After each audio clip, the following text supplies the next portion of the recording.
Madam, మన హైదరాబాద్ లాంటి సిటీస్‌లో అబ్బాయిలు, అమ్మాయిలు రిలేషన్‌లో ఉండటం కామన్‌గా జరుగుతుంది. ఈ రిలేషన్ స్టార్టింగ్‌లో బాగానే ఉంటుంది గానీ, ఒక 6 నెలల తర్వాత ఒకళ్ళ మీద ఒకళ్ళు కేసులు పెట్టుకొని జైలు పాలవుతున్నారు.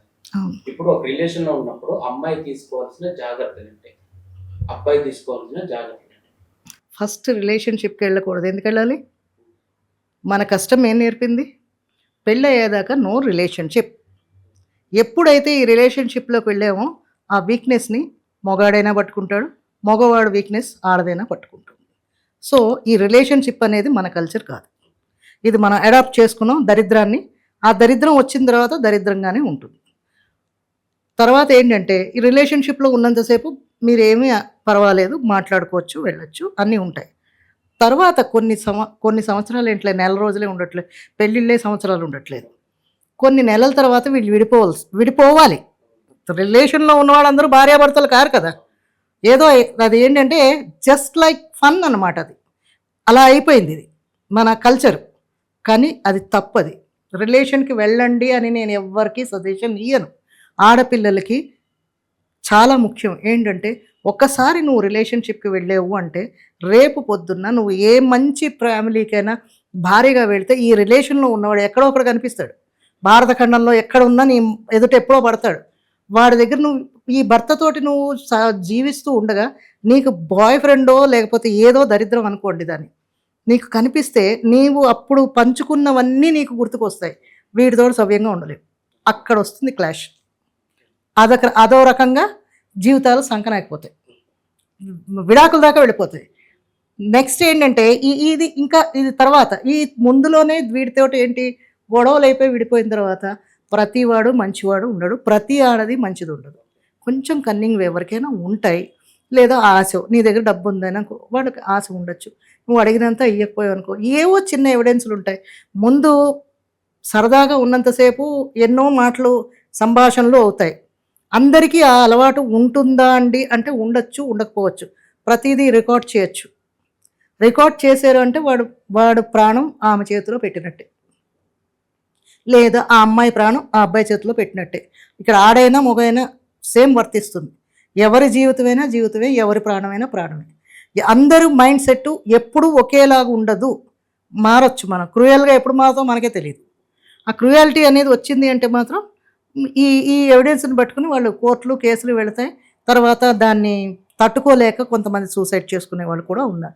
ఇది రిలేషన్‌షిప్‌కి వెళ్ళకండి. ఏమంత ఇది మీకు హాయిగా లైఫ్‌లోని ముందుకి నేను ఏం అచీవ్ చేయాలి, ఏం చేయాలి అనేది గోల్ పెట్టుకుంటే మీకు ఈ యావిగేషన్స్ ఉండవు. తల్లిదండ్రి నమ్మి మిమ్మల్ని పంపిస్తారు సిటీకి. చదువుకుంటారు నా పిల్లలు అని.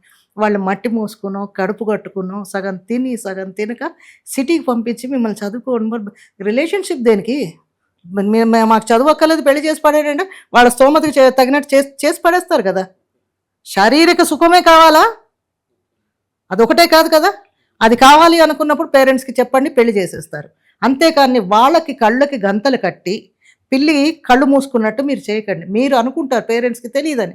కానీ ఎప్పుడో అప్పుడు తెలుస్తుంది. వాళ్ళు తలెత్తుకునే స్టేజు పడిపోతుంది. పిల్లల్ని కన్నందుకు. ఆ పని చేయకుండా ఉంటేనే మంచిది. దాని తర్వాత సీక్వెన్సెస్ చాలా ఉంటాయి. లా న్యాయపరంగా కానియండి, సమాజపరంగా కానియండి, తల్లిదండ్రులు చాలా ఎదుర్కోవాల్సొస్తుంది. దీనివల్ల ఏంటంటే కొన్ని కొన్ని కుటుంబాలే హ్మ్. నాశనాలైపోయాయి. ఈ ఏంటంటే కుటుంబ వ్యవస్థ మీద దెబ్బతినేయడానికి కారణం ఏంటంటే ఇవన్నీను. ఏదో చిన్న కాలొచ్చి వాళ్ళకి ఎవరికో చెప్పడం, వాడిని లేపేయండి అని. ఏంటంటే పాపం పేరెంట్స్‌కి ఎలా వాడు బతికున్నాడు అంటే ఇదేదో చేస్తాడని వాడిని చంపేయమంటారు. అవతల పేరెంట్స్ కన్నా పిల్లాడే కదా వాడును. కదా! అక్కడ వాడి నష్టం. లేదు ఇదేదో చేస్తదంటే వాళ్ళేమంటారు, నా పిల్లాడిని బతకనివ్వదని ఈ పిల్లని లేపామంటే ఈ పిల్ల ఈడొచ్చిన పిల్ల ఏదో వాళ్ళ కష్టం తీరుస్తుంది అనుకునే టైంకి ఇది చచ్చిపోతే వీళ్ళ తల్లిదండ్రి. ఎవడిది తప్పు? తప్పెవరిది? కన్నవాడిది తప్పా? ఎదిగినవాడిది తప్పా? తప్పు చేసేవాడిది తప్పా? అందుకని ఏంటంటే కొంచెం నిదానంగా ఆలోచించండి. మీకు అంత వయసేం లేదు. బోలెడు టైముంది. ఈ రిలేషన్‌షిప్పు అవి బోలెడు చూడొచ్చు. ఏ షిప్ ఎక్కినా ఆ షిప్‌కే వెళ్తారు. అవునా గదా! ఏ పడవ నువ్వెక్కినా అక్కడికే వెళ్తాం. సముద్రం ఈదాలి ముందు. సో, వెళ్ళకండి దీనికి. రిలేషన్‌షిప్స్‌కి పెట్టుకోకండి. మన కల్చర్ కాదిది. వచ్చేసింది మేము చేస్తాం అంటే తర్వాత ఇవన్నీ ఉంటాయి. ప్రాణాల మీద తెచ్చుకుని రిలేషన్‌షిప్ ఎందుకమ్మా? మన మన హిందూ ధర్మ ప్రకారంగా అందుకే ధర్మ ప్రచారాలు చేస్తున్నారు. తప్పు కాదది. ఎందుకు అంటే మన ధర్మంలో ఉండే నీతి, నిజాయితీ, న్యాయం వేరే దగ్గర లేదు. మన ధర్మం మనకెప్పుడు చెప్తోంది కదా! ఇది ఈ టైంలో ఇది చేయాలి. ఈ టైంలో ఇది చేయాలి. ఇది పేరెంట్స్ చేస్తారని. ఇవన్నీ చేస్తే నీకు రిలేషన్‌షిప్ గొడవలు ఉండవు. ఇది చేసిన తర్వాత న్యాయ కోర్ట్‌కి వెళ్ళిన తర్వాత మేము ఎలాగ ఎస్కేప్ అవ్వాలి? ఎస్కేప్ అవ్వడానికి ఉండదు. ఎవిడెన్సెస్ ఉంటాయి. నువ్వు ప్రతి మాటాడిన మాట ఆమె రికార్డ్ చేస్తుంది, లేదా వాడు రికార్డ్ చేస్తాడు. వన్స్ ఒకసారి మనం తప్పు చేసే ముందు ఆలోచించాలి.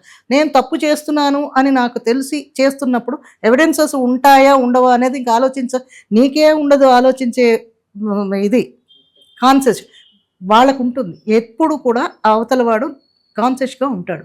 అవి క్యాప్చర్ చేసి పెట్టుకుంటే మాత్రం దానివల్ల వాళ్ళకి ఫ్యూచర్‌లో శిక్షలు పడే ఛాన్సెస్ ఉన్నాయి. Okay madam.